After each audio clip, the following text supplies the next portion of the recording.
Hello dolls, welcome back to my channel. This is Ebony Nakito KK, the Dominican Princess, and I'm so excited to be sharing with you dolls the practices, the habits of a feminine and elegant lady that we never forget to do. Through these tips, these are compliments that I have personally received from others who have complimented me over the years, and also these are things that I see other admirable, elegant ladies do.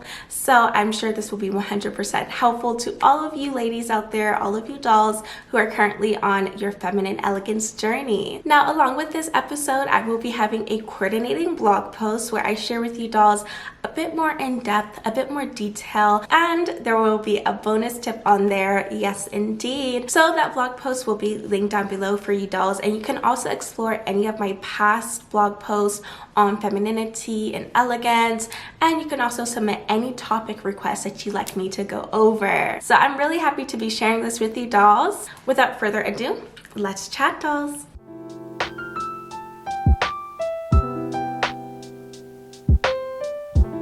So this very first tip has to do with the appearance of an elegant lady, and this is very important because, believe it or not, this makes a huge difference in looking elegant and also looking feminine, and that would have to be your posture. Your posture is so important. But when you have your shoulders back and you're a bit more poised, it gives you a more elegant look, especially if someone is viewing you from far away. It just looks a bit more poised. You will have that more ballerina appearance. Slouching is such a bad habit. Slouching will give you that slumped over, just chill, relax, and it also changes your demeanor. If I'm slouching like this talking to you dolls, it just doesn't give you that, oh, she's ready to give me good information type of feel. It doesn't give you that appearance for me. And for me, I want to look elegant. I want to look very ladylike. So no, I'm not going to talk to you like this. Now, some ways that one would describe an elegant lady would have to be she is feminine, she is poised, she is polished, and she has great etiquette. The overall look that you want to have would have to be being polished, being poised. And so when you do slouch, it doesn't give you that appearance.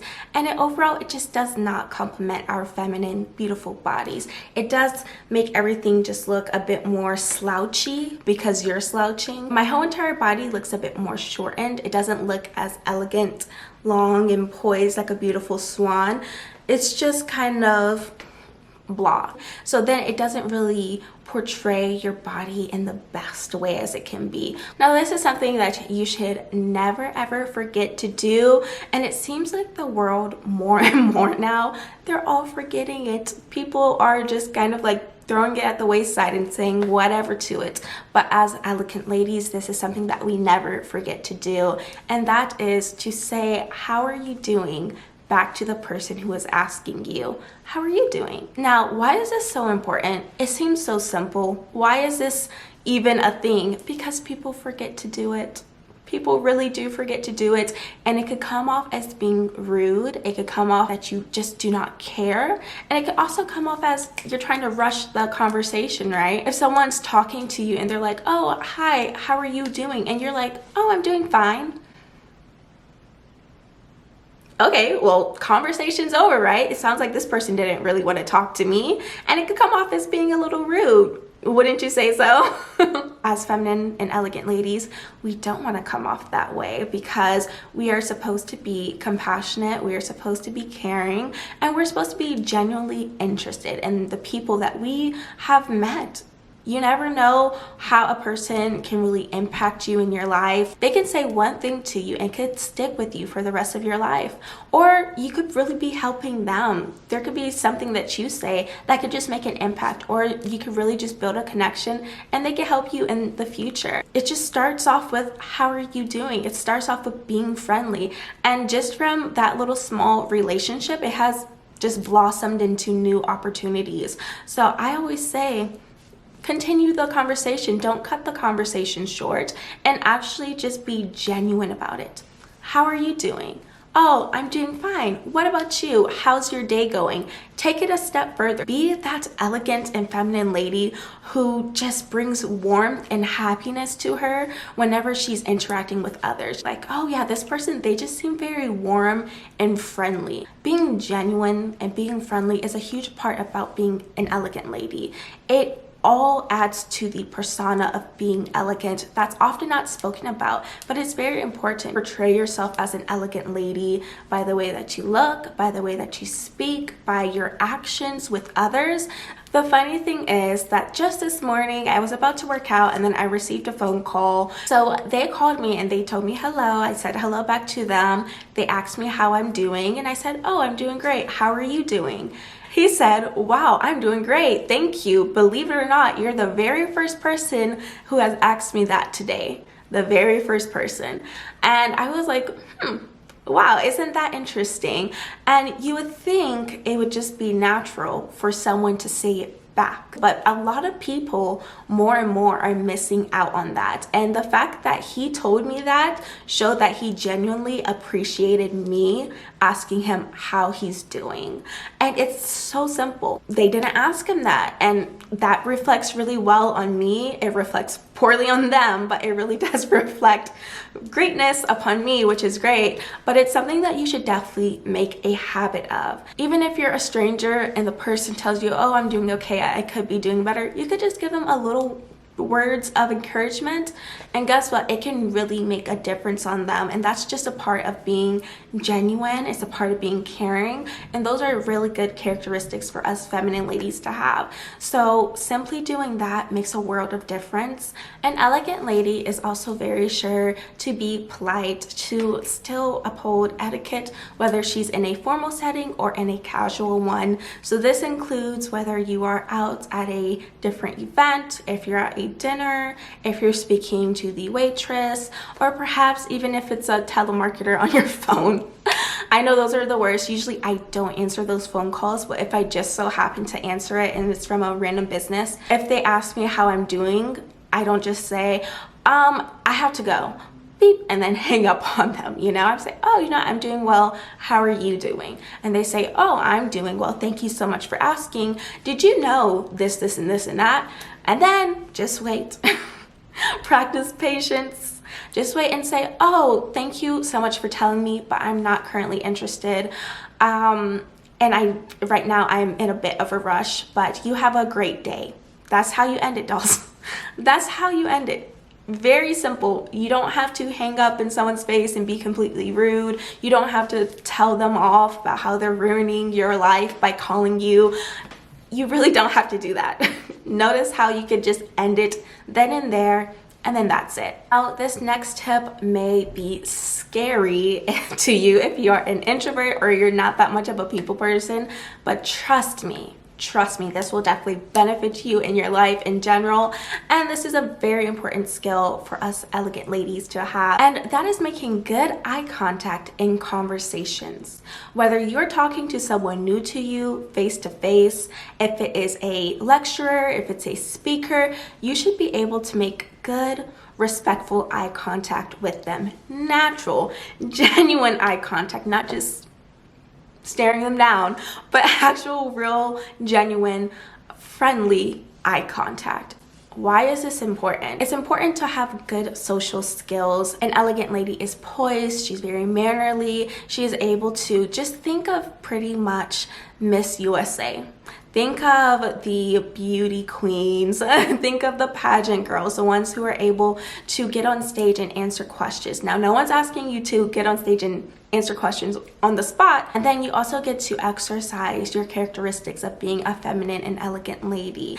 Now, as we were building that up, it's important for us to hold good eye contact, because whenever you're talking to someone and they're constantly looking down, they're kind of looking around, those are signs of being a bad listener. Those are signs of showing that you don't care. You may just be not used to talking to someone, a stranger, face to face. It may feel a little awkward for you. So whenever you're looking down, looking up, looking down, looking around, trying to avoid that eye contact, it could come off as this person really doesn't want to talk to me. This person's rude. And it doesn't really help that genuine, friendly, elegant lady type of persona that we're all looking to achieve, especially with others. So you definitely want to make good eye contact.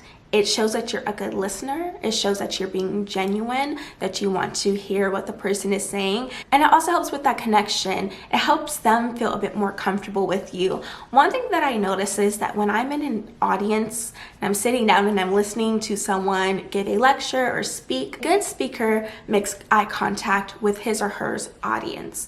That's what a good speaker does. And what I noticed is oftentimes the speaker makes eye contact with me, which is great, that's fine, but they always come back and look at me and make good eye contact with me. And I noticed that with a lot of speakers, and I believe it's because I'm showing them eye contact. I know I'm not being, I'm not being extra, I'm not being crazy or anything like that, but that's a repeated pattern that I see in a lot of speakers, whether it's been a professor, it's been at an event. They oftentimes do make good eye contact with me because I make good eye contact with them. And oftentimes, if you're being a good speaker, you do make eye contact with the audience in different sections of the room.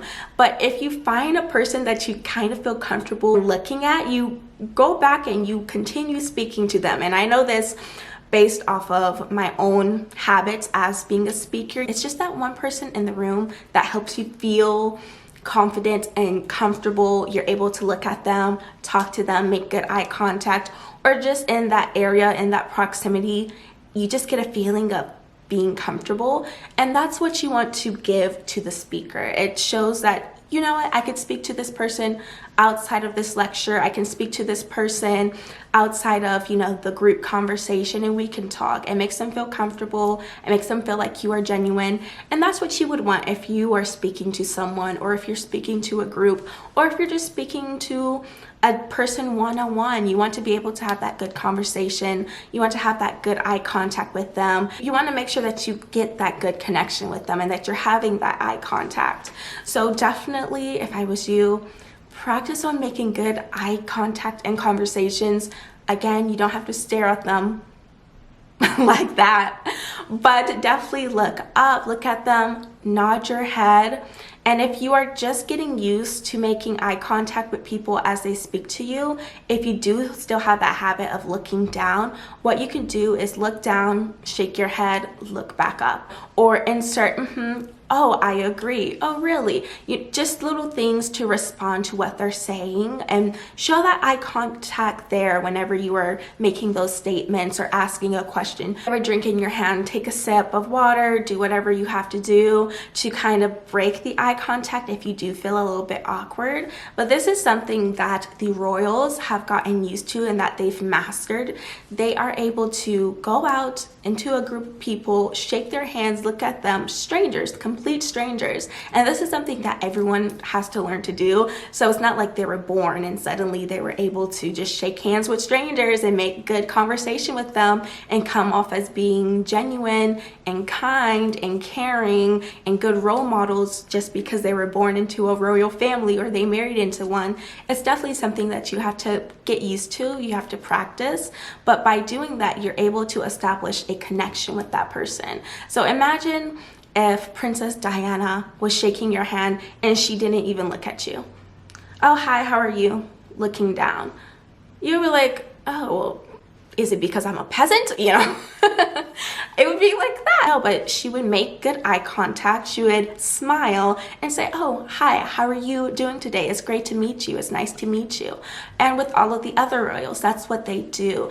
And that's how they're able to establish that connection of being genuine, friendly, caring, being relatable. They're able to make that great connection with their people. So that is definitely someone that you can look out for if you're ever watching the news or you're trying to look on different people on how to really just master making good eye contact. I am definitely used to it now. I like making eye contact with people. I feel like I get to really just see them when they're talking. I love to see the passion in them, and then the eyes are just like kind of like the gateway to the soul. I like to stare, no, I'm kidding, but you get to look at them and you get to just establish that connection with them and see where they're coming from. I find beauty in a lot of people, and a lot of the ways that you can find that beauty within someone is when they're speaking to you and you make eye contact with them. It's quite beautiful. It's something to admire about someone. Dolls, I hope that you enjoyed all of these tips that I've shared with you. Definitely make sure that you write these down, you save it in your phone. You can screenshot a couple of these tips from my blog post, keep it in your phone for next time that you're at your social event, you're around family, you're around friends. That's a very perfect time to practice these tips. And also, dolls, check out the bonus tip in my blog post down below. Let me know what video you'd like to see next. Look out for the live tea party. So excited for this celebration. And I want to thank you, dolls, once again for joining me. Don't forget to subscribe, especially if you want to see more on femininity, elegance, and homemaking. And I want to thank you, dolls, again for watching. Dolls, let me know what video you want to see next, and I'll see you in my next one. Bye, dolls.